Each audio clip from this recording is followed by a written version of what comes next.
בוקר טוב ליום שלישי, יום שנחפר בו כי טוב. ושוב אני פה עם מסר מהתהילים. התהילים האלה, זה פשוט אף פעם לא מחזב אותי, מה לעשות?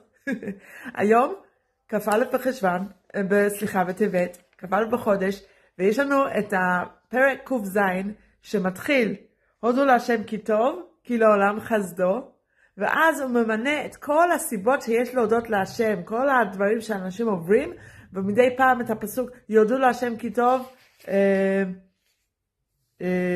יודו להשם חסדו ונפלאותיו לבני אדם, ואז בסוף הפסוק האחרון כאילו הוא מביא כל מיני דוגמאות של כל מיני צרות, של כל מיני מצבים שאנשים יוצאים מזה, ועוד פעם ויודו להשם חסדו ונפלאותיו לבני אדם, ובסוף מי חכם וישמור אלה ויתבוננו חסדי השם. איך אפשר, מי החכם שישמור אלה, איך ישמור את כל אלה, איך ישמור את ההרגשה הזאת, את ההרגשת הודיה, ויתבוננו חסדי השם. כשנתבונן בחסדים של השם באופן פעיל, אז נרגיש את ההודיה עוד פעם ועוד פעם ועוד פעם.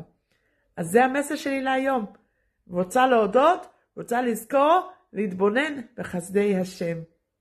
דוד המלך אמר את זה. יום נעים.